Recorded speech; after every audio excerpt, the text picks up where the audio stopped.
Now then, people, welcome back to the Just Joe Football Show. Apologies for being late. We're just waiting on a few. Well, I say a few. We're waiting on a late arrival in D.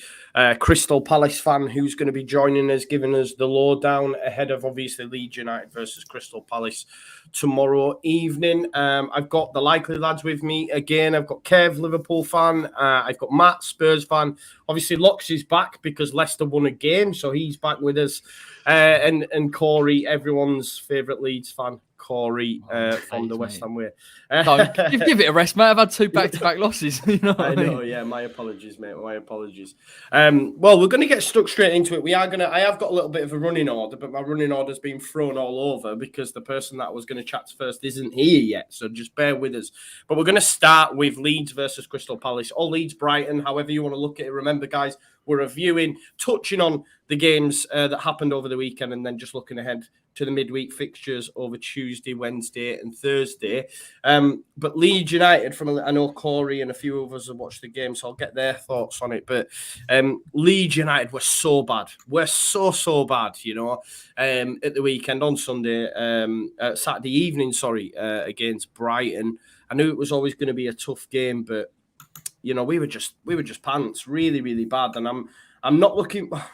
I say that. Oh, there we go. He's here. There we go. We've got D. He's in the house. There you go. How you What's doing? What's going on, right? people? Yeah, I'm good. How are you all? Yeah, good, mate. Good. Well, that means I can come straight to you now, buddy, as I'd planned to do. D is a Crystal Palace fan. Mate, you must be loving life at the moment. I will say, right, before we get into it, these guys will know that I said this. I said Patrick Vieira would be the first manager sacked. Oh, jeez, you're one of them. I've had a mate how wrong I was. However, mate, you got your first loss in 7, I think, at the weekend. What went wrong in the Palace Villa game, mate? Injuries it is. And also, it's just the lineup. We've only lost 3 games so far this season, but in terms of defeats, we've only lost against Chelsea, Liverpool, and now Villa. And the Villa game was our worst defeat of the season. So it's not good that we're going into you lot's games with that defeat in the back of us. But it just, like, we didn't have no creativity in midfield. It was just too defensive. We had 2 holding midfielders, which we normally don't play like that under Vieira. And that's due to James McArthur being out. So it was too easy for Villa. They just sat back and hit us on a counter-attack, and they just managed to get, easy 2-1 victory there. It shouldn't have been 2-1. It should have been like 3-4-0. I don't even know how the scoreline was 2-1, to be fair. But yeah, it's coming off one of our worst performances of the season. But so far, it has been, I've loved it. I mean, you can talk about us only having 3 defeats. We've only got 3 wins as well, but we've actually had the hardest fixture list from, with all the Premier League clubs. We've faced the top 8 already, apart from Man United. And they're not top 8 anymore, bro. Don't worry. Well, that's debatable, isn't it? I know you're a Leeds fan. I know you as a Leeds fan, you're not going to be saying that, but they're still up there. And we've only lost, against Liverpool 3-0, which was Jurgen Klopp's apparently hardest 3-0 win. And also we lost against Chelsea and now Villa. So it's been a brilliant start for us, in all honesty. But it's just this game has kind of dampened the mood. So how's the mood ahead of before I ask you about a specific player who I've got a bit of a love affair with? I just want to know what's the mood. What's the mood with Palace? I think Palace fans have got that love affair as well, man. Conor Gallagher, let's do it now. Yes, that's what smile on my face. I have to take off this headphone as well because, Conor Gallagher, for me, he's a Palace player. He can't go back to Chelsea. He's just been incredible for us, and I think to a certain extent, credit has to go to Vieira as well. Look, Conor Gallagher has played in the Premier League before for West Brom last season, and everyone knew that he was a talent. But he's playing the best football he's played since he started his career. I don't think we've seen Conor Gallagher like this, and that goes down to Vieira because I think he's getting the best out of him. And for him, just defensively going forward, he can do it all, Joe. And it's kind of scary in a way because now he had his England debut as well. It's only been 10 games, and I genuinely believe that he's going to improve. But the thing is, if he improves, what on earth is this player going to be? Because he's already scary as it is. And he's been we talk about Zaha's, we talk about not the Sheikh Kiates, but he's been decent for us. We talk about all them players, but Gallagher has been up there for us. You know, Gallagher is one of the most important Crystal Palace players, and if he gets injured or if he goes back, which most likely that's going to happen, unfortunately, at the end of the season, it's like, how do we replace this guy? Do you know what it is with Palace as well? Like, I look at some of their business. I'm a little bit jealous, obviously. Eberici Eze, Michael Elise. I mean, just talk to me about Elise, mate. How's he impressed since he started getting game time? That is a robbery itself. 8 million for Elise is just what? He was linked with Bayern Munich before he joined us. And Elise coming off the bench, he started in the Villa game. He wasn't that good. We weren't good as a team because we struggled, I think, tactically. But Elise he's another player. When he's on the ball with his footwork, it causes defenders trouble. I would hate to be defender coming up against Elise. He turns left, he turns right, he got a cross on him. He just technically, he is probably our best player on the ball. And you talk about Wilfried Zaha there as well. He's just so good and he's so young as well. And so far this season, he's been coming off the bench, but when he has started in the Wolves game, he was decent. In the Villa game, he wasn't. He's been all right in his starts, but coming off the bench, honestly, that is just he's ridiculous player to have off the bench, and he's been good for us.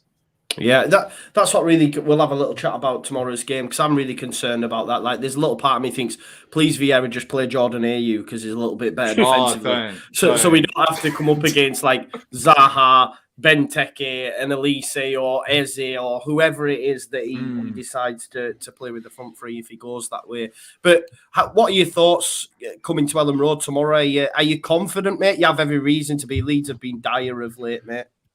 I'm not too sure if I'm confident. I'll be honest with you. I'm traveling up there. I'm going to leave midday, so it's going to be a long day for me, especially if we go up there to lose. But I'm not too sure if I'm confident. After the Villa game, it depends. It depends how I see it, because, as I said, we've only had 3 losses so far this season, and this was our ugliest loss so far, even though it's 2-1.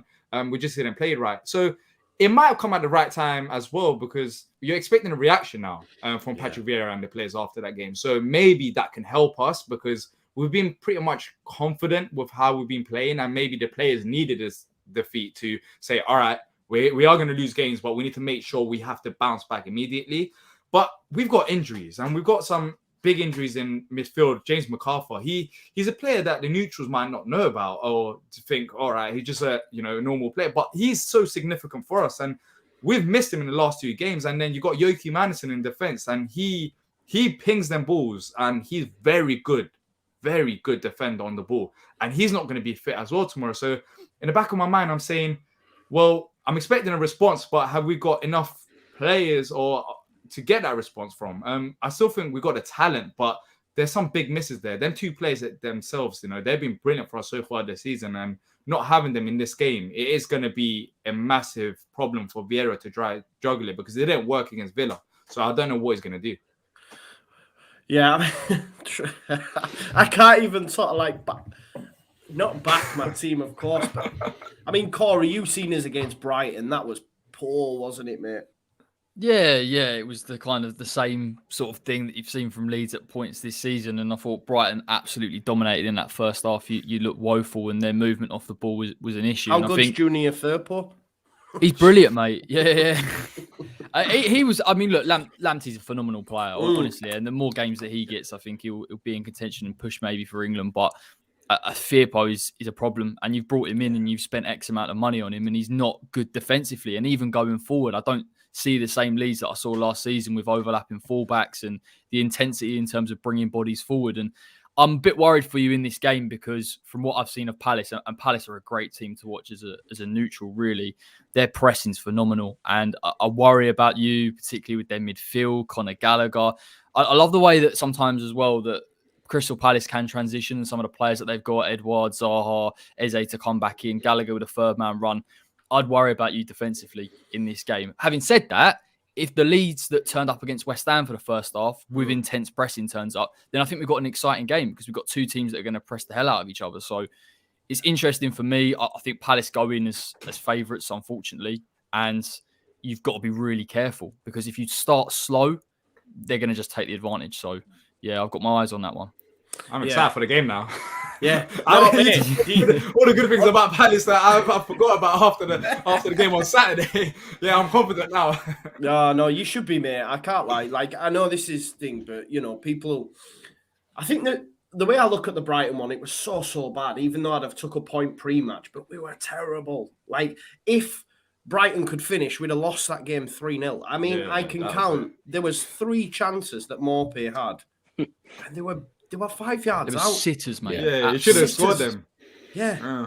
There was even one where Shackleton dived and won as a free kick, and he missed an open goal. Like, it was literally, the goal was begging, and I couldn't fathom it. Like, and if they could finish, honestly, they're a serious team. Just on them as well. Like, after the final whistle, they were booing. Yeah. They were booing. Yeah. It's That's embarrassing. insane. They are so deluded. As a Yeah. Palace fan, I can say that, but I'm not going to hold back. They are so deluded. Yes. You've got, all right, look, I understand it if they're unhappy about not winning another game, but what can Graham Potter do apart from go up there and be Neil Maupay himself? They are playing good football. They are 8th in the Premier League, and they're complaining about, they're booing it. Like, what? Yeah, it's mad. And the thing is, boo all you want, but know when he goes, you're in the shit. So, like, I don't understand it. I genuinely don't. Keep it up. Keep it up. As a Palace fan, I want that to happen. Keep booing him. In fact, sack him. Sack him today. Look at him. You didn't even sack him today. And trust me, Brighton, if they do sack him, they are going to struggle massively. There isn't much that Potter can do as a manager apart from literally go out there on the pitch because let's be honest, Joe, they should have won that game. They should have won that game. 100%, mate. It was the strikers that let them down more than anything. Yeah, no, for sure they should have, and I don't know how we get a point, to be honest. But that's the thing, is like, if we can get a win tomorrow, and it's a big if, because I do really rate Palace, and we have our struggles at the minute. Bamford and Ayling are playing currently in the under-23s. Ayling's come off at half time. Maybe that's a good sign. Maybe he plays tomorrow. I'm not sure. I hope so. But we're really short. Performances ain't great. But if we can get a positive result, then that Brighton one, it doesn't really matter because we've got 4 points from 2 games and it's huge. Do you know what I mean? Lose tomorrow and it's just like, yeah, we're doomed. We're doomed. There's a lot of Leeds fans that are convinced we're going down. But something needs to change, and it needs to change quick. It does need to change quick. I made a bold prediction, though, in my preview. I said 3-2 Leeds United. God's sake. 3-2. Where did you get that confidence from? There, yeah? Palace have conceded like 2 goals in 6 away games this season. Leeds United have a great record against Palace at home, winning the last 6 in all competitions. There's been at least 2 goals in these games. So all these stats were flying out at me, and I went, I'm going 3-2. We're beating 3-2. Also, but you're missing, we kept the clean sheet at the Etihad as well. So, fair. So it depends how you look at it. But it's realistic. To be fair, my score prediction is 3-2 Palace. So I'm expecting goals as well. Because like defensively, as I said, Joachim Andersen's not going to be there. But it depends what Palace I turn up. And as I've said, we've barely been in this territory before. Like we've been confident so far this season. So it depends on how much of a reaction and if these players can have a reaction. Yeah, we shall wait and see. I'll be doing a watch along for the game. Unfortunately, due to like mad commitments and that, I'm not actually able to go to the game. I've given my ticket to my brother. I'm a little bit wounded because if it is 3-2 and I'm not there, I'll be wounded. But I'll be doing a watch along for the game, so join me for that. Let's move it on then. Locks, are Leicester back after a 4-2 win against Watford? Are you no longer calling for Rodgers' head? Hey, I was never calling for Rodgers. Oh, I don't know. Our group chat says otherwise, Corey. Our group. Oh my days, relegation talk all day from what I'm telling you now. I was not calling for Rodgers' head. No. You like them? You like them Brighton fans? Yeah, booing. How ungrateful are you? The difference is, mate, the difference is we haven't been playing good football. Like Brighton have, and I liked Graham Potter's response. Coming out. I think Brendan Rodgers did something similar, not quite as strong last week, but similar. So I'll be back. I think it's too early to say, Matt. I think there's definitely been. It seems. I mean, I was there on Thursday when we played Warsaw, who, shocking opposition. I mean, they're second bottom of their group. Of their league. After finishing like third, the year before. We again defensively looked a bit shambles, but. It seemed like the players are switching their head. They just looked a lot more positive on the ball. I know football's not black and white like this, but they were going forward. They were looking forwards more. Previously, we'd side backwards. And I know, sometimes it's not possible to always go forward and play this all-out attack football, but there definitely looked to be a difference. And I don't know if that's because of the whole Rodgers. It's weird. With 2 years ago, when we were in the obviously top four, like we have been for the last 2 years, the first time round, we'd beaten Southampton 9-0.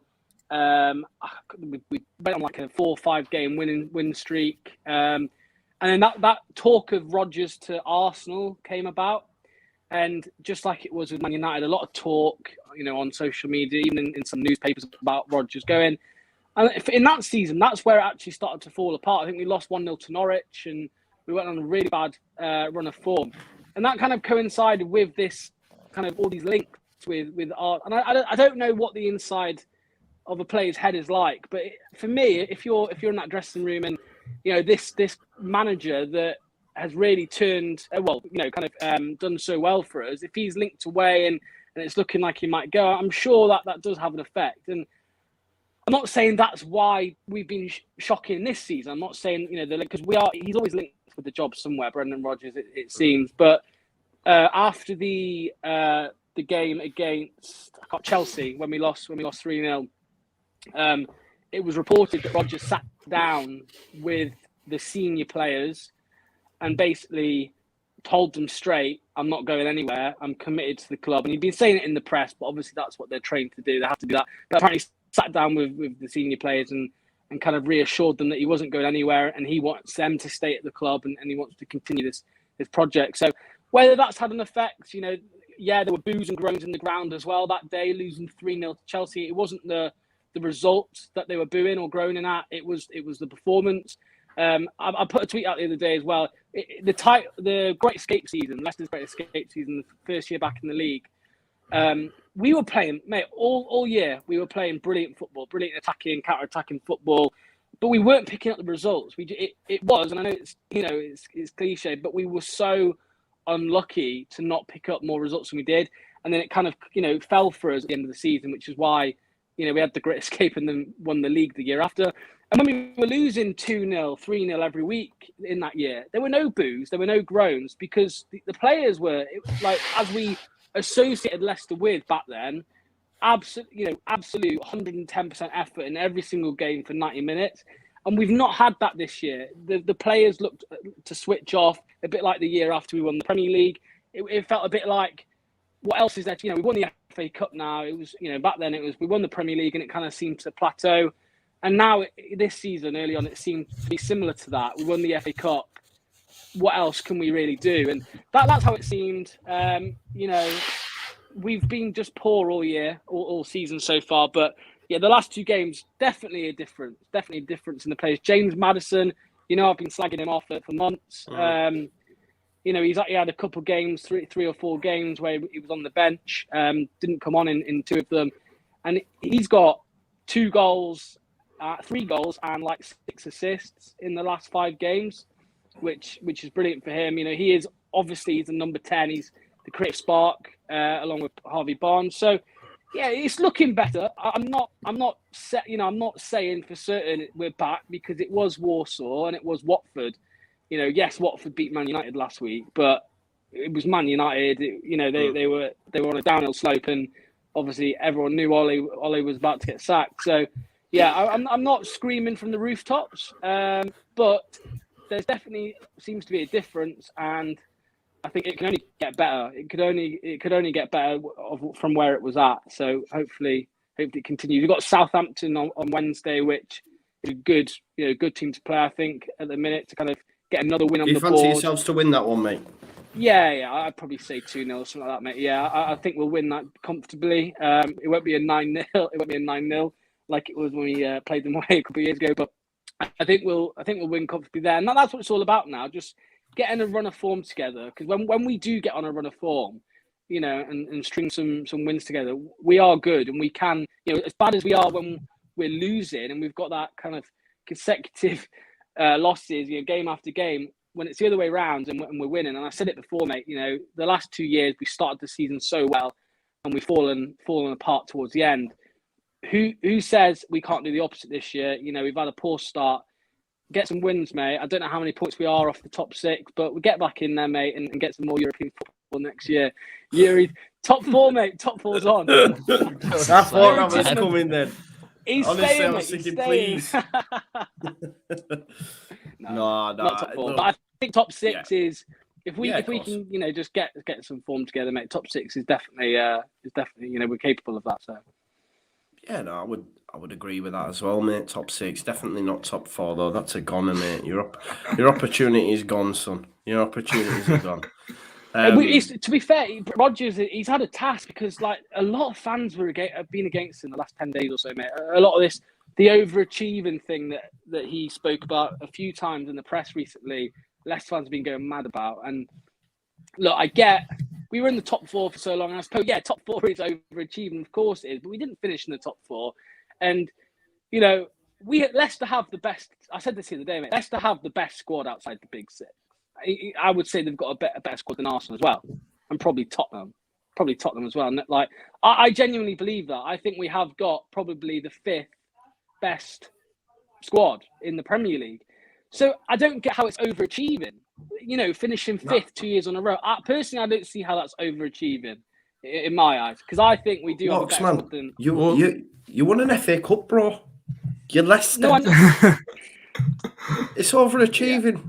No, it's not over. Yeah. It's not with the players, mate. Like 2 years ago when we were in the top 4, that first year we were in the top 4 all season, we fell apart. Maybe that squad you could say, yeah, overachieving. But this squad we've got now, you know, I don't think we're overachieving at all. I think we've got a really, really good squad. I think Brendan Rodgers is you know, would be stupid to leave the club at the minute with the squad we've got. And personally, I don't think we've overachieved at all. I think, you know, 5th place with the squad that we had, the way we were playing, I think that's fair. Bro, I've just had a quick look here. In the last 10 years in the FA Cup, there's only been 2 teams outside of the top 4 that have won the FA Cup, and that's Wigan and you. That's an overachievement for me. Yeah, you could go back further. You could go back 20 years and you're looking at 3, you, Portsmouth and Wigan. That's an overachievement. Is it though? Mate, it's well, me, yes. It's not, because we talk about this Big 6, of course, the Big 6 in the Premier League. Yeah, I could go back 30 years. Everton, Wigan, Portsmouth and you. Do you see what I'm saying? That, for me, is an overachievement. That's breaking through. This, mate, we've been in the top, not the big, obviously, the top 6 for the last 2 seasons. That we've got one of the best squads in the league. I still don't understand how it's an overachievement. I think, mate, when we won the Premier League, these dying to get in here. Mate, no, yeah, bro. Wait. Is Leicester squad better than? Wait, hold up. Who's Leicester squad better than? Because I want to clarify this. Wait. So when you say they're one of the best squads, he thinks it's the best outside the top 4. The only teams that have a better squad than Leicester, Manchester City, Manchester United, Liverpool, and who was the other one? I couldn't think. Chelsea. Yeah, Chelsea. I don't think any you other got a better team. squad than Arsenal. Yeah, definitely. We can go through Arsenal squad and Leicester squad like right now and compare them. 100%. So all right then. So let's start with where should we start in defense? All right, Aaron Ramsdale. All right, Kasper Schmeichel. You can get that one. The fullbacks. So who's your fullbacks?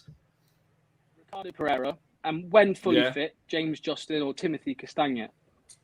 Okay, but right now you don't have them players. That's what I'm saying. You were angry about Rodgers. Ricardo Pereira.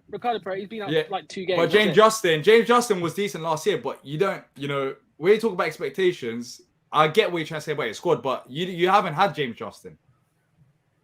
No. So I take Kieran. I take Tierney over James Justin. I'm not saying every single player. Okay, in all right Arsenal's then. squad. So Gabriel and Ben White. I'm Turkish. I know Soyuncu. Like I know him. He's a start for you guys, and he's not getting in this Arsenal squad. I take Wesley Fofana and Johnny Evans over both of them. Okay, but it's just talking about Bakio Saka and then Emil Smith. I don't know about Johnny Evans. Yeah, like your squad is good, but it's not even like Tottenham's. It depends on how much the manager gets out of them as well. Like when you look at these individual players. Yeah.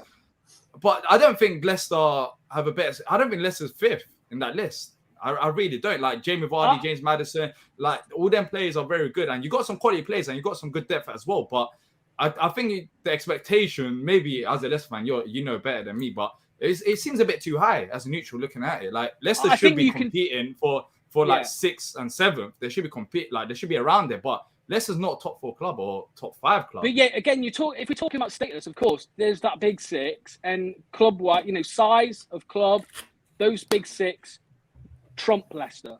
But if we're talking current squad, the players on the books, I think you get more Leicester players into a starting 11 than Arsenal players, 100%. But can't Brendan Rodgers have a period where it doesn't go well? Because hasn't he earned that with what he's done with the Leicester squad so far? So I seen a Leicester fan say it was worse than Claude Puel. What? I've seen that. Well, that's because football fans overreact to absolutely everything. That is worse than Claude. No, we don't. I just like to chime in as well and say Leicester's squad is better than Tottenham's. It has more balance and it has more depth. Well, West Ham's better than Leicester's as well. We did a combined 11. Let's let Locks have that. Let's Locks have that for the time being. It's a whole different video. That I think that's maybe do that on the Locks in the Box channel. Maybe do that on that channel. I'm surprised because I didn't even think that would have been an unpopular opinion. I thought. No, I don't think it's. I think people are getting a bit carried away by Arsenal's recent form. Like, yeah. I'll back Locks on this a little bit. I do feel that we get to a point sometimes with Arsenal and Spurs where we look at the names of the players as opposed to the form and some of the quality of the actual players there. And this happens to West Ham as well when you're comparing it to Arsenal and Tottenham. Immediately, it's always those teams are better than West Ham. And there are players in particular, Spurs, when you look at Kane in full flight and Son, that are. But you look around the squad on current form, and I think West Ham and Leicester form a similar mould where you go, actually, I would rather take him over him on current form. So I think the conversation's a little bit closer than people think it is. Yeah. But I agree on the Spurs one. However, if you look at Arsenal of late, I think there's more of a conversation there. If you look, so you're saying Arsenal have a better squad than Tottenham? I would say so on current form. Yeah, if we're and also when we talk about players, you have to because who Spurs got decent on current form? No one. Oh, current form, we've got nobody. But yeah, this is what I'm saying. So I think, if you're basing the quality of a squad on current form, and then the opinion on that is going to change every 3-4 weeks. Well, if you ask any football fan, would they rather the players that are on the list for Arsenal or the players that are registered for Tottenham? You say Tottenham every day of the week. The problem with Tottenham is their squad is unbalanced. Top 7. I think they got a top 7. I don't know if they're 5th, but I think they're up there with their squad. Like, they've got some quality players, but I don't think it's as straightforward as Leicester's 5th. And because when you look at the other sides, like City's and Liverpool's, their squad is just completely different. And United's, they're in another class. But I think Leicester is about that. I don't think it's clear favourites between, Arsenal. Because even Tottenham, you might say that, as a Tottenham fan, you might say that they have a better squad right now. But once everything starts gelling again, and once these players are back on form, then I guess your opinion might change based on that. So I think form does change everything. You can't exclude form out of it. Normally, you look at the 7th, 8th, 9th, 10th place teams in the Premier League, and you've got 1 or 2 players in there that are always touted to these big clubs. Leicester have got players all over the pitch that big clubs are looking at and wanting to sign. And, James Maddison, this season, of course, you could probably, you can definitely say Smith Rowe 100% has been by far better player this year. But obviously, when they were looking at Maddison, they were looking at Odegaard or Maddison. I mean, even the season that Maddison's had, I would still choose Maddison over Odegaard. I would have him in the team. And, Harvey Barnes would probably... Wesley Fofana, obviously, he's injured. But Yuri Tielemans, like Wesley Fofana, Harvey Barnes... Tielemans and Didi walk into a lot of teams as a double pivot. That's the strongest double pivot out there.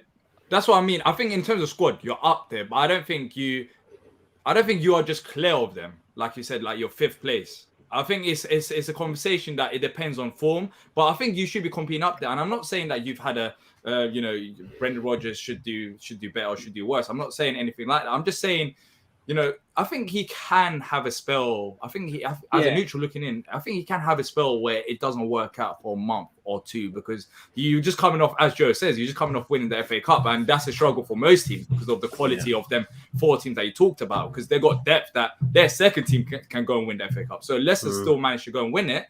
So I think, the expectations, maybe it's high due to where you've been in previous seasons. But realistically, you can have these spells. And you're saying that this is the thing, though. You was comfortable against Watford as well.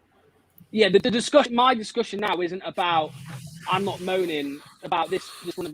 What I'm saying is when Rodgers came out and said, this squad, this team and the club have overachieved in the last 2 years. That's what I'm disagreeing with. With the squad that we have had, personally, I don't think we've overachieved. I think we're about where we should be. Obviously, you talk about Leicester's great recruitment. We still have spent money. Wesley Fofana was 30 million. Patson Daka more recently was 22 million or something. Samari, the new lad, he was 22 million. So let's just. He'll be a baller. Still. Samari will be a baller. Yeah. Maybe the next one. Maybe the next one. Yeah. And that's what it is with Leicester. Year after year, there's another player that's tucked away. And in the summer just gone, thankfully, we managed to keep everyone. Don't think that's the case next year. But yeah, the discussion wasn't. I'm not saying I'm angry at Rodgers because of how we've been this season. That wasn't my discussion. Was a lot of people were a bit pissed off because he came out and Rodgers out. And it's what Rodgers out. Rodgers out. Rodgers out. Let's move it on. I'm still going over my mind over this. I'm still going in my mind going Spurs, right? Dyer, Sanchez, Emerson. Yeah, they're rubbish. They're rubbish, bro. Like, I'm not having it. I would take Arsenal's backline over yours every day of the week. I take my Sunday League's backline over Tottenham every day of the week. Look at the rest of the pitch. I genuinely think Arsenal have and the nucleus and will build. And I reckon in a couple more windows time, Arsenal's squad will be on point. Yes. I don't mind Arsenal though, but yeah. I'm not taking Spurs squad over anyone, mate. I'm just putting that out there. Sorry. Thanks for the invite as always, Joe. Sorry, Matt. Let's move it on anyway. Kev, you've been very quiet there. Normally you're ready to dive in, but you smashed Southampton at the weekend. Easy peasy lemon squeezy, pal. Liverpool are flying. Obviously, you guys spoke about Chelsea faltering, and I was like, I can't see it happening. You could say they sort of faltered against Manchester United at the weekend by not getting all 3 points. You've got Everton easy 3 points, and Rafa getting the sack. What do you reckon? No such thing as an easy 3 points away at Goodison Park. Even when not with the form Rafa in, mate. It's an easy 3 points. Look, they're a bunch of hatchet men, and when Matt will know when I say they're a bunch of junior B hurlers, is what we call them over here. That's what they are. They're hatchet men. And Klopp laid the groundwork to the referee already. Look, they can't play. This weekend was the first time I've watched Everton in a good while, and I didn't realize how bad they were until I watched them. And the Correa aside, the rest of that side, Damari Gray has been a good buy because of the price they paid for him, but they really are as bad as what I thought, as what people have been saying. It's scary how much money they've peed against the wind for what they actually have to put on the pitch right now. I mean, the likes of Allen would have been a good signing 5 years ago. There's front to back. There's nothing. They're in so much trouble, and they don't even realize it yet because of FFP. Rafa, whether he gets sacked or not, I don't know. I mean, where the hell do you go? If you're Everton and you've lost Ancelotti and you lose Rafa Benitez, what are you going to do? Do you know what I mean? They could end up in a free fall. They're lucky in a way that there are some worse sides in the league. They need Dominic Calvert-Lewin back really badly. They're suffering without him. Richarlison looks like he just wants out. I think any half decent offer that comes in, they'll be forced to sell him, because if they want to improve the rest of the squad, they have to sell someone. And he looks like they're one of their most saleable assets. But I mean, after the game we played against Southampton, it was nice to see Jordan Henderson get 60 minutes. He's been coming back from injury, a couple of substitute appearances, and got 60 minutes at the weekend. James Milner coming back from injury. Nice to have him ready. I think he might, if not start, he'll definitely be on the bench for tomorrow night. I think it's Wednesday night. I hate going to Goodison because it's, no matter where we are in the league, it's it's always a horrible game, and you just hope to come out of there with no injuries. I can't see that game not having a red card. So for any of you guys having a cheeky fiver or something, I'd definitely be sticking it on a red card for someone in that game. Someone's definitely going. Virgil's going to want to put in a performance, put on a show for what happened last time. I meant like Thiago, seek retribution against No, Pickford. it's bang in the box. I think the retribution will be putting 3 or 4 past him. Yeah, true. Little T-Rex celebrating his face. Yeah, little. But he's I mean, with Thiago, the way he's playing at the minute, I just think no one's getting near him in midfield unless they do really try to do what Richarlison did on him last year, which is like try to break his leg. And that's what he did. He's horrible, Richarlison, isn't he? He went through him like a shortcut, and that was grand in the 80s when you used to see tackles like that flying in. The game has moved on for a reason. You're getting players playing into their late 30s at a good high level for a reason. And at the start of the season, everyone was eulogizing about referees allowing more contact and the game is better for it and this and that. That's fine. This is all well and good until a player gets. I mean, Southampton should have had a red card at the weekend. There was a nasty challenge on Sadio Mane down the back of his leg. That was missed by everyone, and because we went on to win 4-0, it didn't matter. But I've seen a lot of those tackles starting to come into the game now where he just missed it. He didn't mean it. It wasn't his intention. That's nothing to do with intent. And someday, and it'll happen this season, some player is going to take a liberty and do some serious damage to someone. And the argument is going to be, well, we didn't mean it. I don't want to see players getting sent off for no reason. But if someone is calf high after missing a ball for a bad challenge, you shouldn't have gone for the ball. And you missed it, and you should have gone. And VAR looked at it and did nothing. Again, it's getting beyond a joke. Someone is going to get their season ruined and potentially a World Cup ruined by an inept referee allowing things because they're afraid. They're afraid of making big decisions, and they're afraid of being the center of attention. Unlike last season when the first conversation, you go on most pods last year after a game, the first reaction show, I guarantee you within 10 minutes, the first reaction would have been the ref. The ref did this wrong, the ref did that wrong. Now it's the ref is getting this.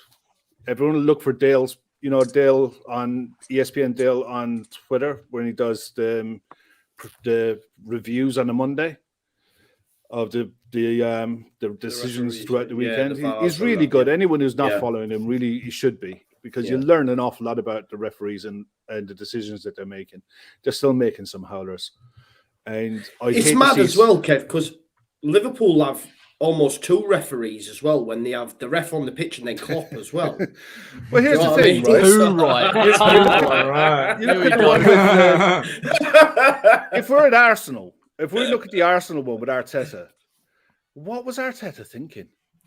The game was just ticking along nicely for them. They were in it. They weren't doing anything. They had one half decent chance in the first half, but they were still in it. It was 0-0. They weren't bothering anyone. It was a nice, quiet evening. And then he tries to get a bit uppity over nothing. Pick your bunnies, like. Do you really want to get Anfield up? No. That's what happened.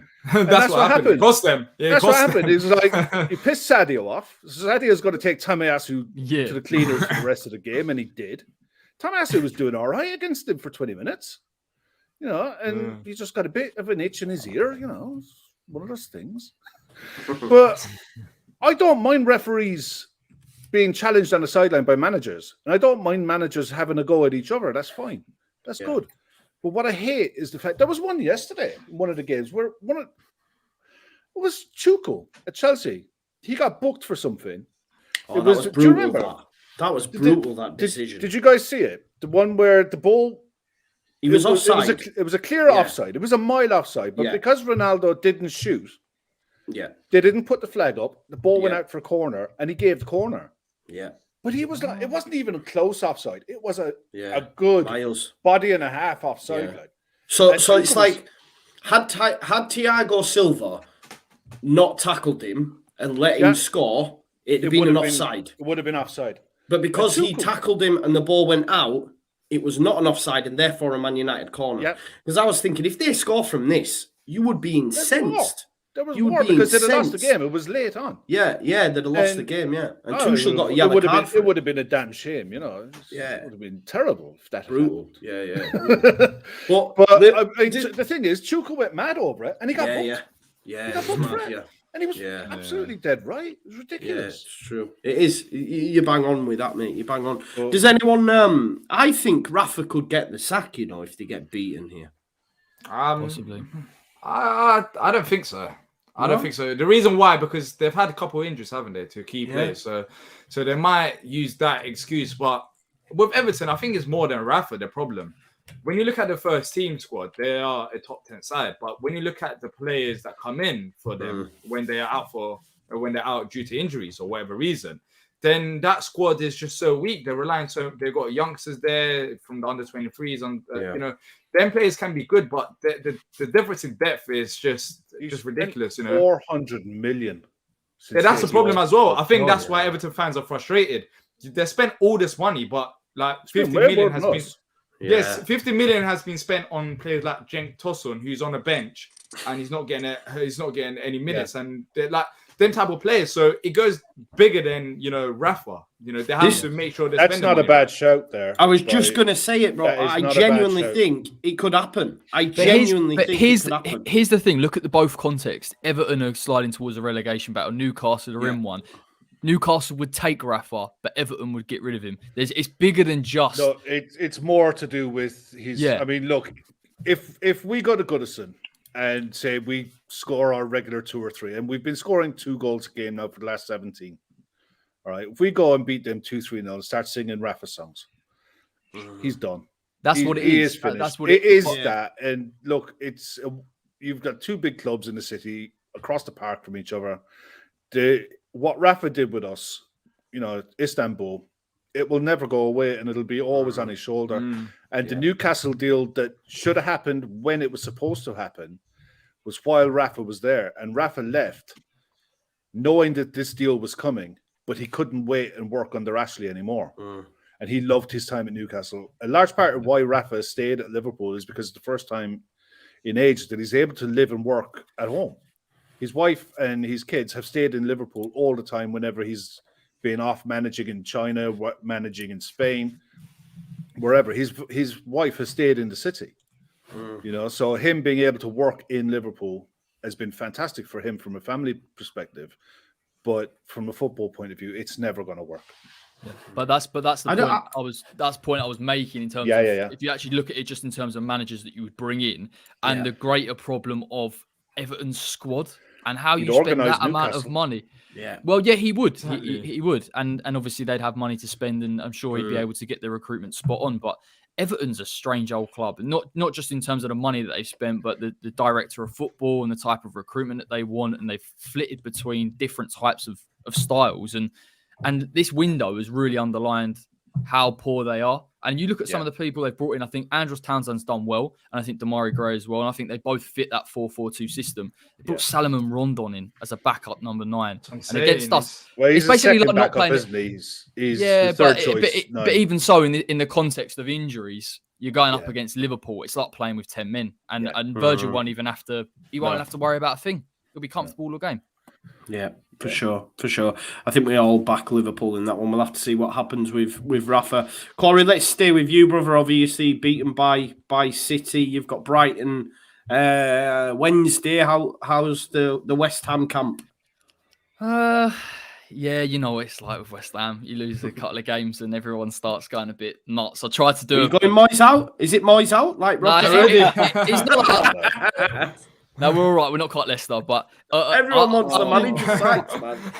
or Brighton, or anyone. I think we're just grateful to be where we're at, if we're honest. At the end of the day, I think the frustrating thing is every time these type of results happen, fans come out against certain players and certain selection choices, and it frustrates the life out of me. Like I've heard people, if it's a case of Brighton and it's a rotation option, I can understand some of these things. Soufal in for Ben Johnson, Dawson out for Diop, but when it's so far-driven agendas against players in a game that, when you actually look at it and you take it in context, they are the best team we've played this season by far. And the mistake comes from Masuaku playing a little bit too far advanced. He's not defensively switched on. Up until that point, West Ham and the game plan had worked. And that's the type of margin that we're talking about in a game like that. And you've got to evaluate why we lost. Once you go 1-0 down, West Ham have got to go and press and win the ball. You're not going to do it against Manchester City. We're not a great pressing team. It's just not going to happen. And so people react and say, well, we need to take him off and we need to play him and we need to change the centre-back. It wasn't defensively that was the issue. It was the fact that we couldn't get the ball off Manchester City. And there is a greater argument, I guess, in terms of West Ham in the transitions against teams that are better counter-pressers. And the quality at times is poor. Antonio's not holding the ball up well enough. Ben Rama is taking too many touches and losing the ball for nows, and there's a frustration. Don't want to turn on these players because these are the players that have bagged serious goals and assists early doors. But I can understand the frustration from that point. I think the biggest thing from the game and the biggest take that I took was Manu Lanzini is seriously staking a claim to try and get into this team.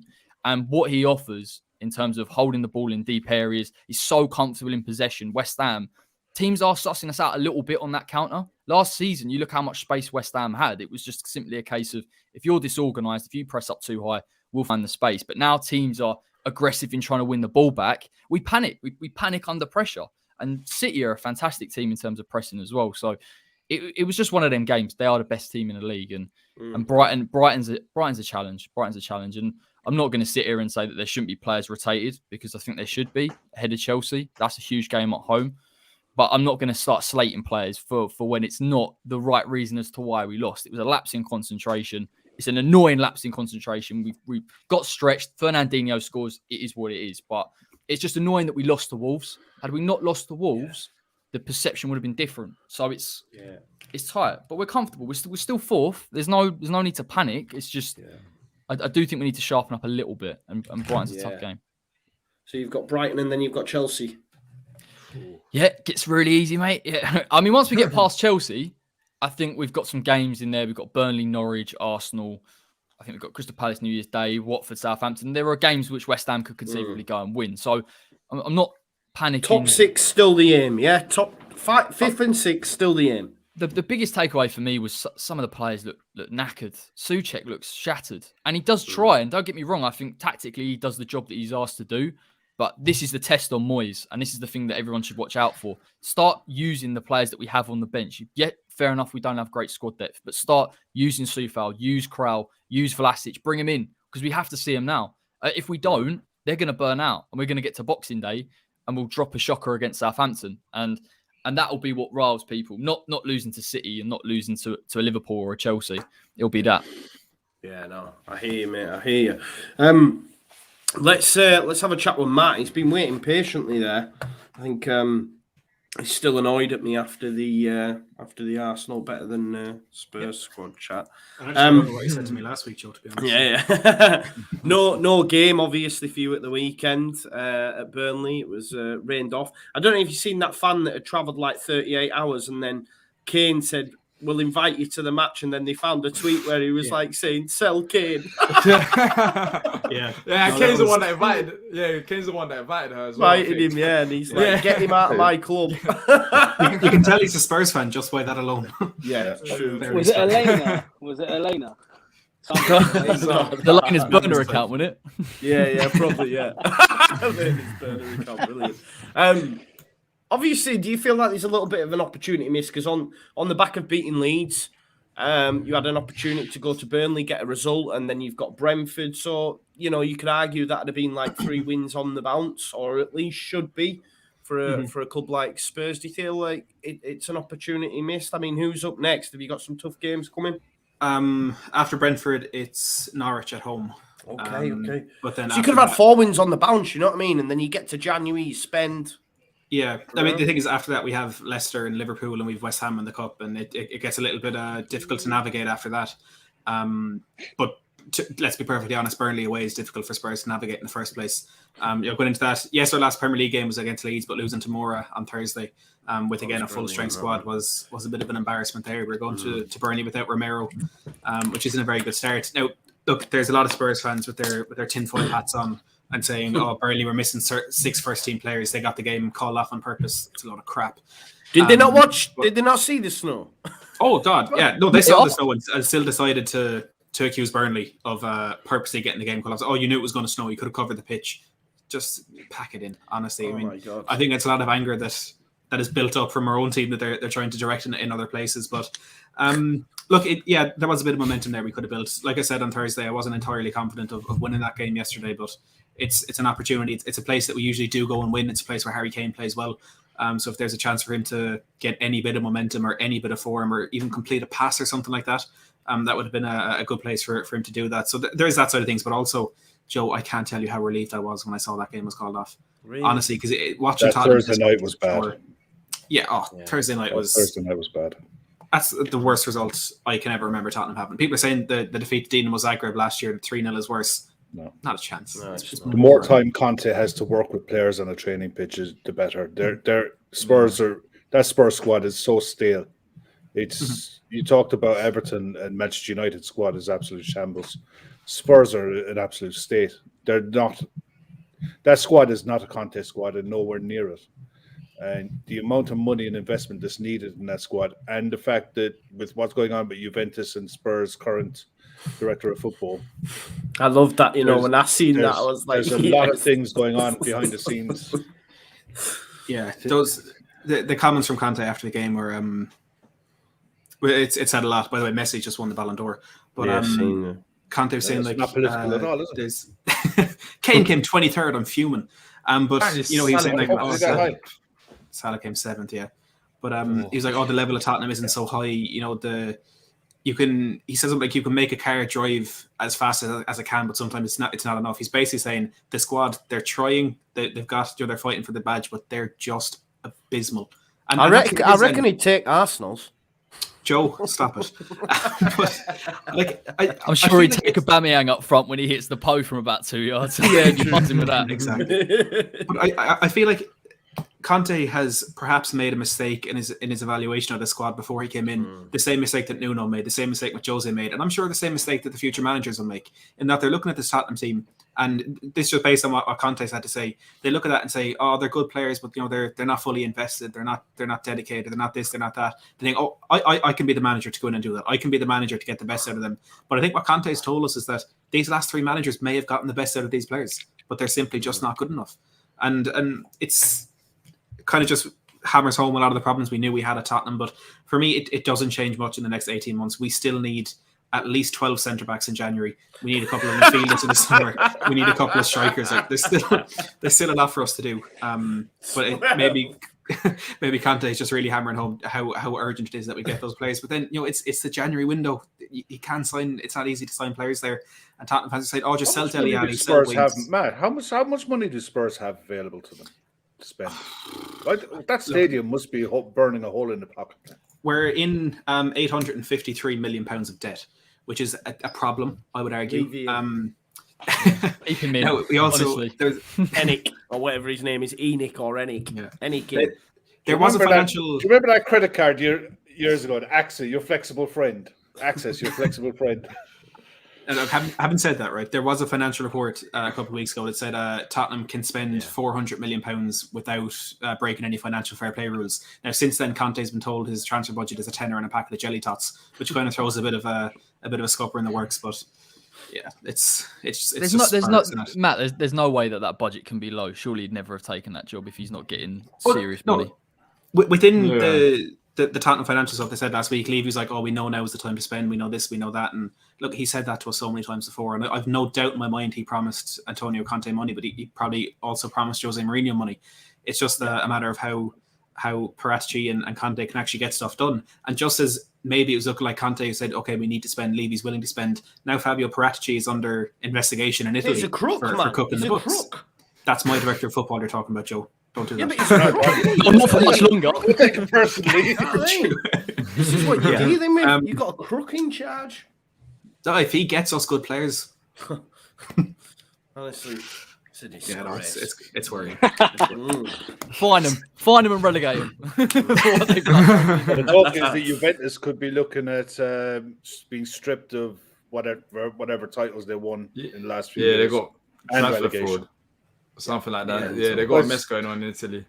It's, But, you know, it's the something- Arthur deal and the Pjanic to Yeah. Barcelona. That stunk. But there's Well, there's 40... that Molina guy broke that as well, didn't he? He said that everyone knows it was illegal, but no one's saying anything, and then all of a sudden they're under investigation. So That's But crazy. the scariest part is there's within this investigation there's 62 transfers in total that they're investigating. One is Victor Osimhen and his move a couple of years ago. But of those 62, 42 of those transfers or 42 of those transactions are Juventus between 2019 and 2021. And Fabio Paratici was their main man. He was, I know he's been there since 2011, but up until 2018, Giuseppe Morata kind of dealt with the finances, and Paratici was more on the scouting side. But then Morata went to Inter in 2018, and Paratici took over the financial side then. And there's 42 different transactions that are being investigated there. And if you imagine, if there's anything found to be askew there, well, then his 6 or 7 deals at Tottenham over the summer are gonna be looked at as well. And who knows what went on there? And look, would you put it past Daniel Levy to bring in someone like that if he knew what was going on? For me, Daniel Levy's the biggest myth. He's the biggest myth in the Premier League. He's not a top deal maker. He's not a top business. He's shocking. He got leased on a stadium that he didn't need and couldn't afford, and he should have done the deal for Harry Kane.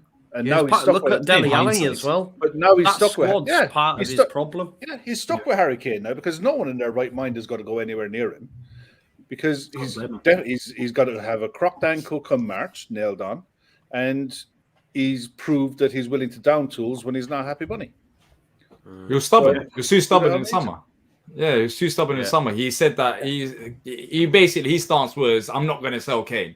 And he thought by doing that, he's going to be, all right, I'm this tough guy. But at the end of the day, I think it might have cost him because, there's that debate whether Kane wants to, whether his head's in the game or not. I'm not too sure. I'm not in his head. No one is. So I can't answer that. But you can only judge by the performances on the pitch. Yeah, exactly. You can only judge by the performances. And maybe Nuno played a part because going from Mourinho to Nuno, who I always say when someone asks me, is literally the Portuguese Roy Hodgson. That's not going to help. Agree with that. That's not going to help. That's not going to help Harry Kane. So maybe his performance will be impacted by that as well. But they should have. Tottenham need maybe a rebuild because it's too messy. It's like have an approach. Stick with Conte. Have an approach and try to build a squad around him and try to do something long term. Because now, have they even got the squad for it? I'm not even too sure. I agree with you there. On the point of Harry Kane, and I want to make this because I was on here in the summer when this is going on, and I was too angry to make logical points, as Joe would probably be able to tell you. But within the press, people are saying, "Oh, Tottenham turned down a £127 million bid from Manchester City." That's utter crap. City's highest bid that they made for Kane was 75 million plus 25 in add-ons. Which now Daniel Levy said he wanted 150 million. I believe he would have accepted 127. But the highest bid City actually made was 75 plus 25, which you're never going to accept for a player who's just won the Golden Boot and the Playmaker Award. And on top of that, people are saying, "Oh, Harry Kane has carried Tottenham all this time. They haven't been able to return the favour with the trophy." If you look back at the 4 finals we've been in with Harry Kane at the club, we haven't scored in a single one of them, and he's been the worst player on the pitch. Don't do this, bro. Don't do it. Don't do it. Don't go. He's going down that path. He's going. Don't do this. It's true. Don't do this, man. It's true. Down there. He's gonna do it. It's true. Done it. For me, looking at Spurs, Son has been the same. But Son is the biggest worry for Spurs because he's signed an extension. He signed a brand new big deal, and he looks a shadow of what he was, and where he was someone that I would have loved to see at Liverpool 2 years ago under Pochettino. You couldn't go near him now because of the fee that Spurs would command and the wages that he's on. That limits his options about who will come in for him. To be fair, that's good news for Tottenham, though, because but it's only good news if he can start to produce performances on the pitch. Otherwise, it's a noose around your neck. The thing with Son is he's always been a purple patch player for Tottenham. And I've said this from day one. He's the type of player who'll score 10 and 10, then he won't score for 10. And you look back at it, he's 10 goals and 20, he's doing well. He's always been that type of player where he'll have these flurries of incredible moments. And it's the same last season. Like, you're looking at these... Say what you want about Mourinho, but he got them two playing. Oh, yeah. Unreal. Yeah. Unreal. 100%. That's the best I've ever seen either of them.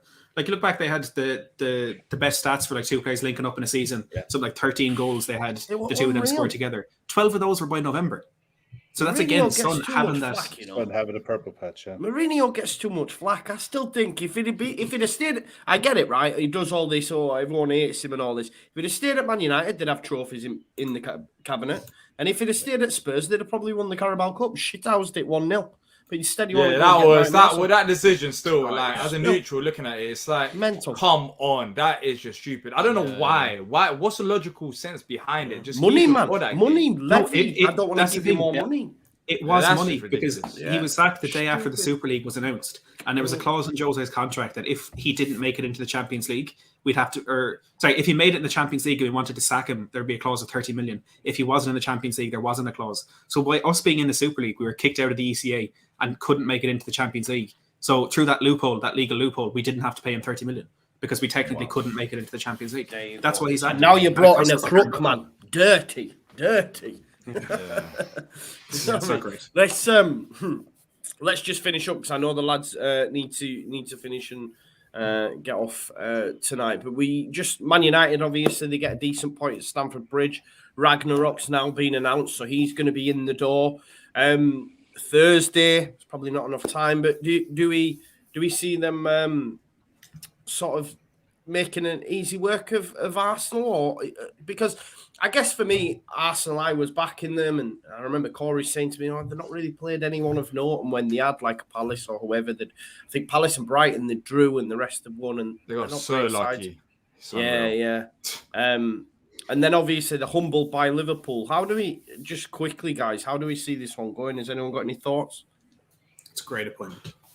I think personally, when you look at it, Arsenal have been on form and they are looking like a solid side. But the real test was against Liverpool, and Liverpool's not an easy test, regardless of who you are, because they're one of the best teams in Europe. And they did struggle with that, and they struggled massively. Like 4-0 to Liverpool after the run that they've had, and everyone talking about Arsenal, you would expect it to be a bit better than that. But for me, I saw that coming. So Arsenal have flipped. Look, Arsenal have improved, and they've improved from being awful to being, half decent. They're getting the best out of the players that they currently got. But in terms of United, I think, Arsenal got a chance. I don't think it's going to be simple. I don't care about the new manager coming in because one, he's not going to have enough time. And two, Arsenal are on form. So for this game, I think it will be tight.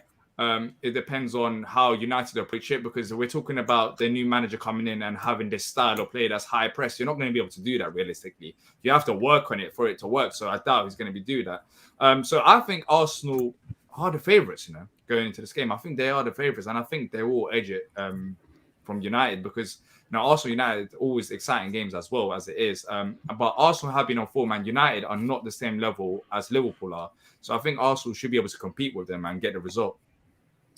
To be honest, I'd go down the complete opposite route with that, because it's such a good appointment for United, and I agree that it wasn't their first choice. Your first choice is never an interim manager for 9 months, but that doesn't mean it's a bad appointment.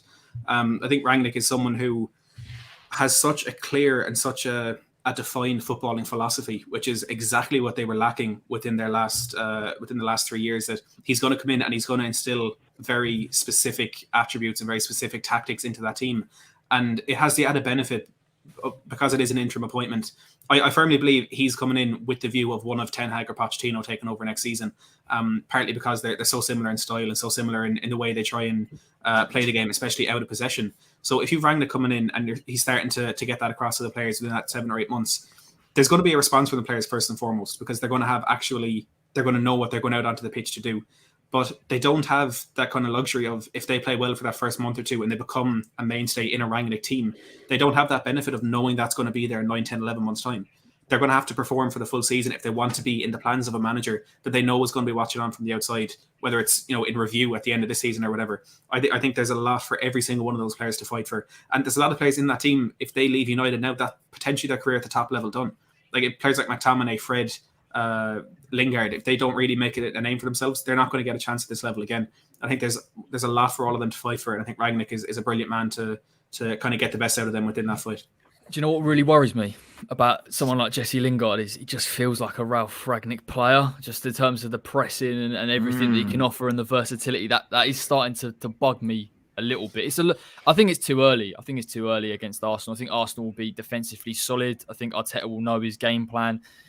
The problem is it's going to take a while for Manchester United to implement this, and how he's going to do it. I mean, Rangnick's going to have to make some big calls, and I think we even saw Carrick drop Ronaldo against Chelsea. I think we're going to see that a lot more frequently. I just can't see him sacrificing his principles to accommodate Ronaldo.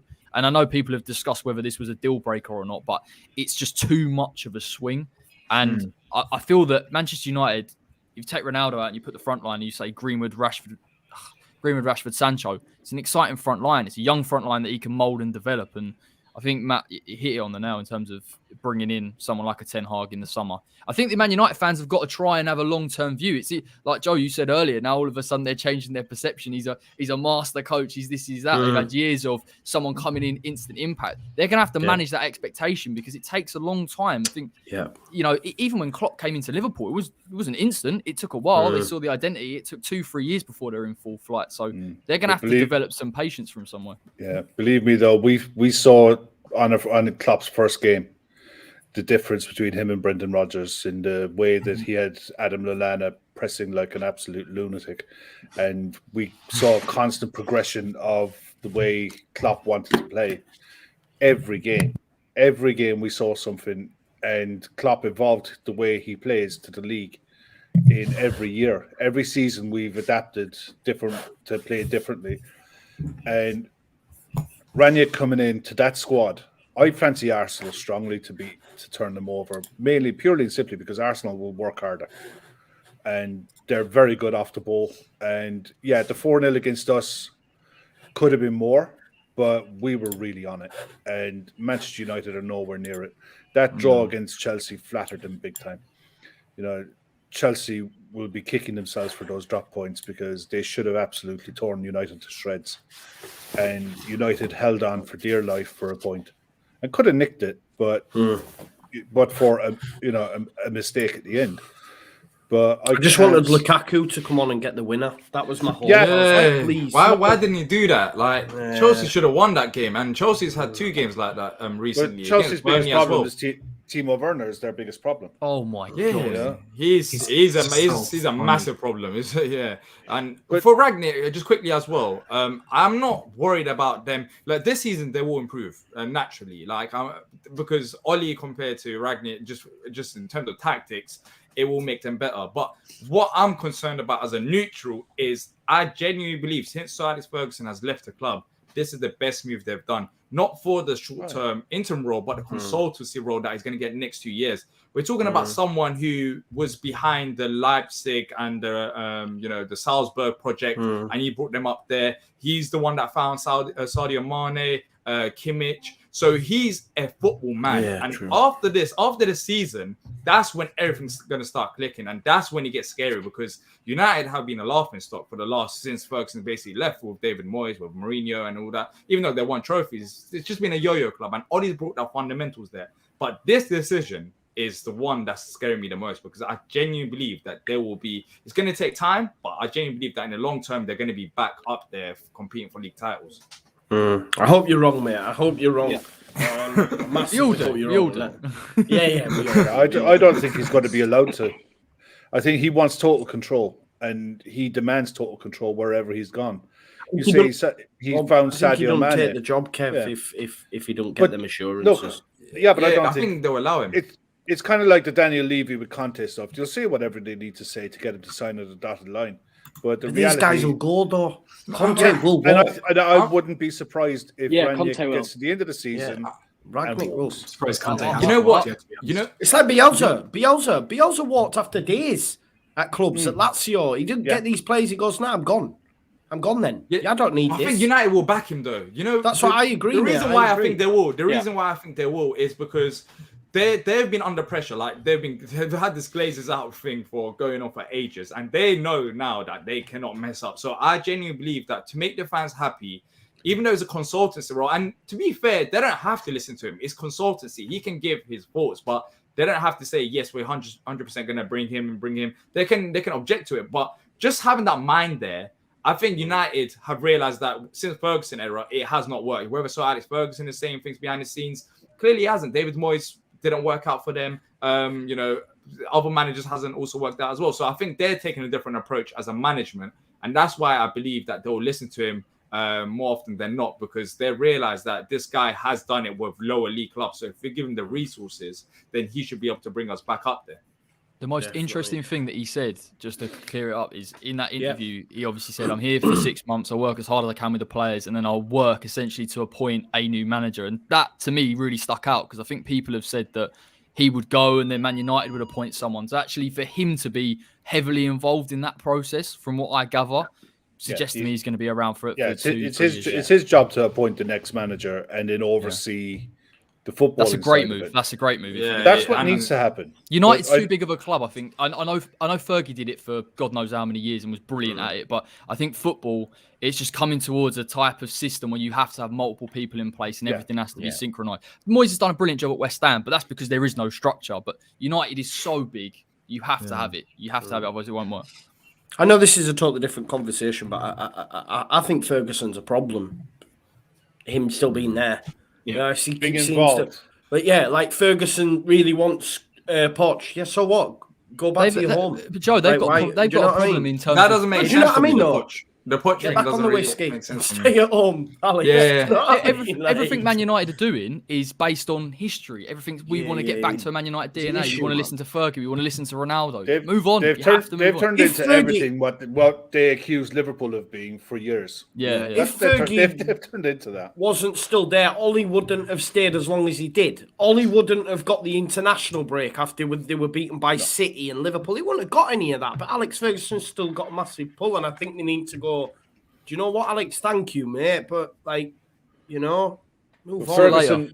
Ferguson wouldn't have tolerated Matt Busby having that kind of influence when he was at the start of his reign, when he was very close to getting the chop.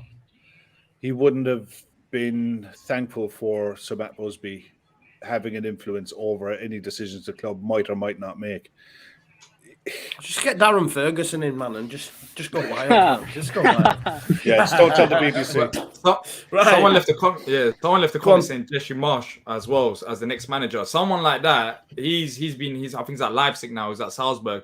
Someone like that actually fits more. We talk about the main managers like Poch, Ten Hag, but Ten Hag doesn't actually suit United's style of play. I think there might be even a manager under the radar.